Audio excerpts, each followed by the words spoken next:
Hello, I'm Kirk Weiler, and this is Common Core Algebra 2 by eMath Instruction.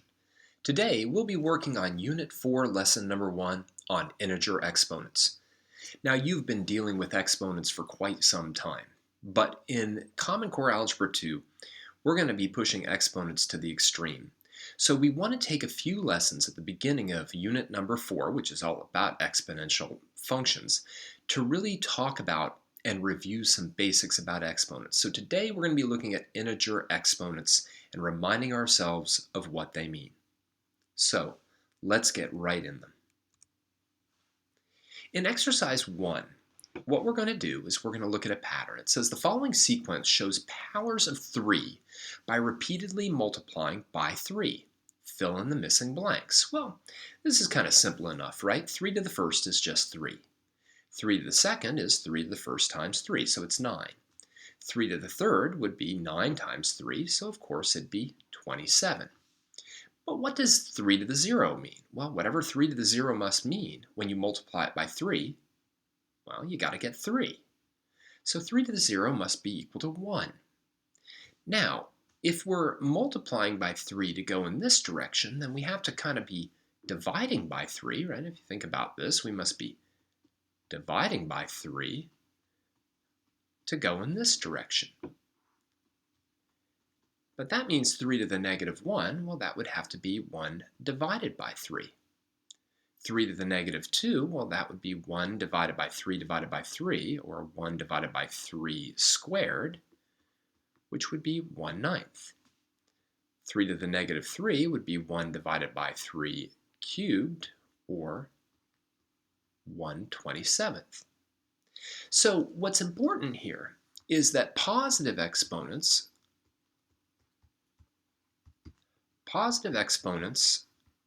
well, what they mean is they mean to multiply. But negative exponents, well, they mean to divide. All right, and specifically to divide the number 1. Right? So 3 to the negative 7th would be 1 divided by 3 to the 7th. Now 3 to the 7th is a huge number, so I'm not going to even go there. But that's simply what it means. It means to take the number 1 and divide by 3 to the 7 times. So 3 times 3 times 3 times 3. All right? So negative exponents are a little bit weird, but at least they mean division. Positive exponents mean multiplication. An exponent of 0, that's very odd, right? Because that tells us that we're really not multiplying anything at all, but specifically we're getting the number 1, okay? So write this down if you need to, and then let's summarize it in a table, okay? All right, clearing out the text. Let's summarize. So what we should feel comfortable with before we move on is that if n is any positive integer, all right, so 5, 17, 12, etc., not fractional, not negative, positive integer, then b to the n is just 1 times b n times, all right? B to the negative n is 1 divided by b to the n, and b to the 0 is equal to 1. Please note that 0 to the 0, well, that's what's called indeterminate. We can't do that. But any other number raised to the 0 power is equal to 1. So 5 to the 0 is equal to 1, negative 7 to the 0 is equal to 1, etc. Okay? So let's get a little workout on this, okay? Let's go right to an exponential function. Given the exponential function f of x equals 20 times 2 to the x, evaluate each of the following without using your calculator. Show the calculations that lead to your final answer. Now, I think it's good for you to take a shot at this by yourself to see if you remember order of operations. Don't use your calculator, all right? All you're doing is robbing yourself if you do that. So pause the video now and try to work out A, B, and C on your own.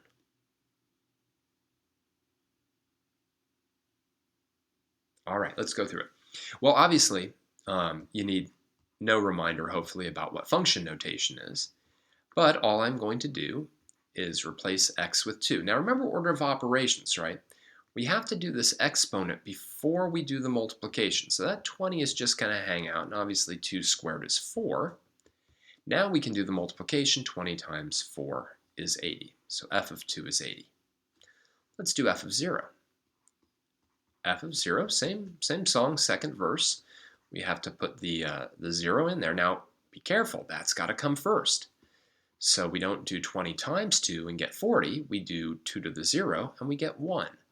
Then we do 20 times 1 and we get 20.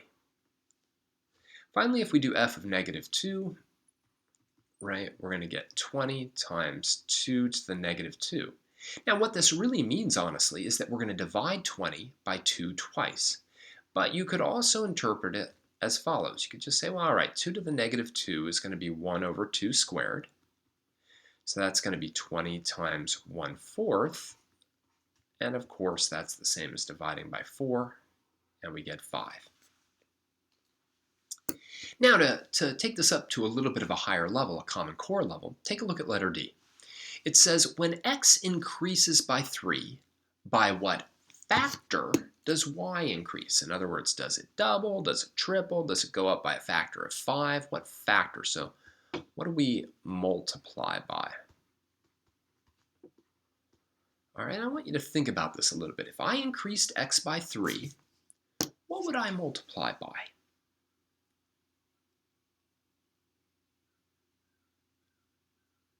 All right, well, let's take a look. Now, one thing that you could do is you could do something like this. You could say, well, I'm gonna figure out what f of 1 is. And f of 1 would be 20 times 2 to the first, which would be 40. Then you could say, well, let me increase that by 3, x by 3, and that would be f of 4. So then I'd have 20 times 2 to the fourth, and that would be 20 times, well, what would be 2 to the fourth? 16.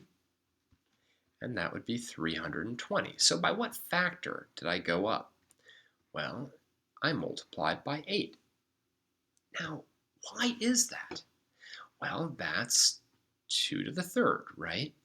2 to the third, 2 times 2 times 2 is 8.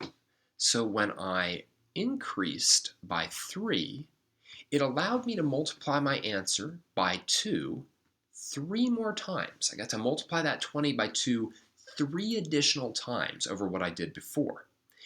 And because of that, it goes up by a factor of 8. And it doesn't matter what we start with. It will always go up by a factor of 8. All right. Pause the video now and write down anything you need to before we move on. All right, let's do it. Clearing it out. We're just going to get a lot of work with integer exponents today. Now, one of the things that we want to do is start getting into what are called exponent properties. Some people call them exponent rules. Some people call them exponent laws. You take your pick.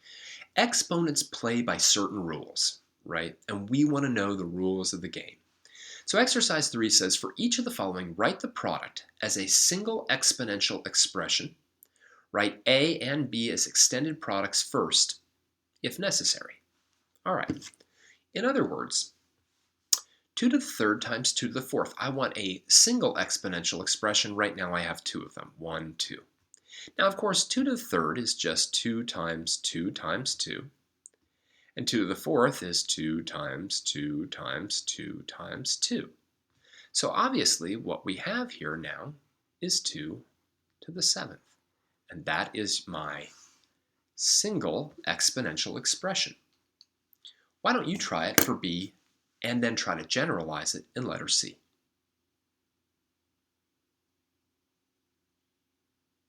All right. Well, we could write out the same extended product, but again, here we've got 2 multiplying itself 6 times, and here multiplying itself 2 times. So when we multiply those 2 together, we get 2 to the 8th, right? We don't get 4 to the 8th, because all we're really talking about is how many times we're multiplying by 2, and we're multiplying by 2 8 times. So finally, we can generalize this. If we have 2 to the m times 2 to the n, we'll get 2 to the m plus n. Right? This is probably the most important exponent law.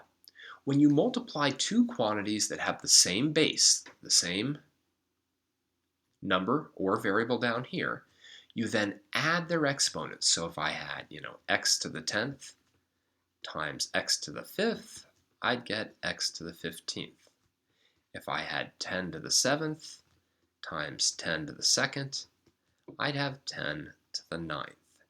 If I had x to the 3rd times y to the 4th, I'd have x to the 3rd times y to the 4th. See, there's no way to combine these two because these aren't the same, right? So make sure that you understand how the rule, law, property, whatever you want to call it, works. All right, pause the video now. All right, and now let's get rid of some text. All right, let's keep going. Now, in that last problem, we were looking at that first exponent law, all right, using only positive exponents. Let's see if it works for negative exponents, okay? It says, consider now the product of 2 to the 3rd times 2 to the negative 1. It says, use the exponent law in exercise 3C to write this as a single exponential expression, right? Well, we had this law that said, as long as the bases are the same, and they are, we can add the exponents. So we would have 2 to the 3 plus negative 1, which would be 2 to the 2nd. Now, of course, 2 to the 2nd is 4, but it just says a single exponential expression, so I'm just going to leave it like that. Letter B says evaluate, but let me put the kind of the equals 4 down here. Letter B says evaluate 2 to the 3rd times 2 to the negative 1st by first rewriting 2 to the 3rd and 2 to the negative 1 and then simplifying. Well, 2 to the 3rd is 2 times 2 times 2, so that's 8. 2 to the negative 1, by definition, is 1 divided by 2 to the 1st, so that's 1/2. So 2 to the 3rd times 2 to the negative 1 equals 8 times 1/2, which is equal to 4. Hey, look at that. Do your answers from A and B support the extension of the addition property of exponents to negative powers as well? And the answer is yes, because the results of A and B were equivalent. All right. What we want is we want exponent properties that are consistent. We don't want to have one exponent property that works with positive exponents but not negative, right? Or works when the exponent is positive or negative but doesn't work when the exponent is 0, all right? As soon as we have to create all these like various cases, oh, what a headache, right? But it looks like the addition property of exponents work whether the exponents are positive or negative. It'll also work if the exponent is 0. All right, pause the video now if you need to, and then we'll move on. All right, let's clear out the text. Exercise 5. We're going to look at one more exponent property today, and this one's going to get at it. It says, for each of the following, write the exponential expression in the form of 3 to the x. All right, where x could be a number, it could be an expression. Write A and B as extended products first, if necessary. So let's take a look at this. This looks frightening, but at the end of the day, what does it really mean? We've got something cubed, right? So that means we've got something times that thing times that thing, right? That's all we have. 3 to the 2nd, 3 to the 2nd, 3 to the 2nd. Of course, 3 to the 2nd, whoops, is 3 times 3. Then we have another 3 times 3. Then we have another 3 times 3. Well, but that just means we have 3 to the 6th. Now, that could be confusing, couldn't it? It almost looks like we should have 3 to the 5th, right? Oh, well, you add the exponents. Well, not in that case. Why don't you work out letter B and then see if you can generalize to letter C.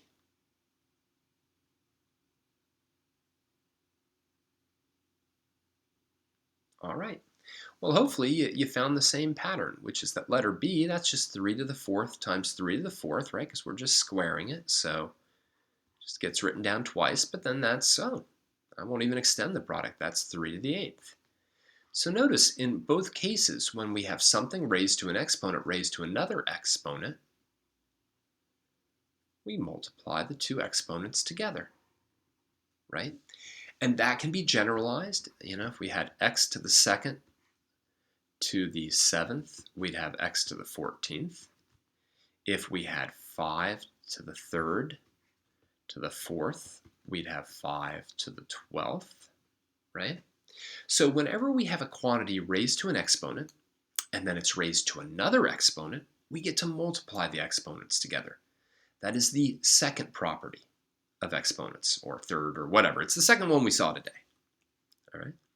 Pause the video, and then we'll try to extend this property as well.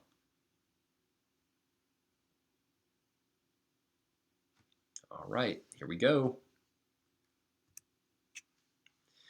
All right, does it actually extend to negative exponents again? Let's hope, because we want that consistency. So it says, consider the expression of 3 to the negative 2 raised to the 4th.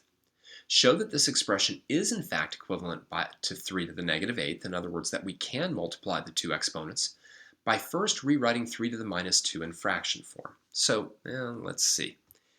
3 to the minus 2 is 1 divided by 3 squared. So that's 1/9. So that means 3 to the minus 2 to the 4th is equal to 1/9 to the 4th, or better yet, let me write it this way. Let me write it as 1 over 3 squared to the 4th. So that's going to be 1 over 3 squared times 1 over 3 squared times 1 over 3 squared times 1 over 3 squared. Now, a little review: when you multiply fractions, you multiply their numerators. 1 times 1 times 1 times 1 is 1. But then if I do 3 to the second times 3 to the second times 3 to the second times 3 to the second, I'll get 3 to the 8th. But that is 3 to the negative 8th. So it does look like that property, which says when we have something raised to an exponent raised to another exponent, we simply multiply the exponents. Works with negatives as well. So if I had something like 5 to the negative second to the negative 4th, I'd have 5 to the positive 8. If I had 4 to the negative 3rd to the positive 5th, I'd get 4 to the negative 15th. All right, so it's a pretty easy rule, really, at the end of the day. All right, when we have something raised to an exponent raised to another exponent, we multiply the two exponents. But boy, will this be important for us as we move forward. All right, copy down whatever you need to, and then let's finish up this lesson.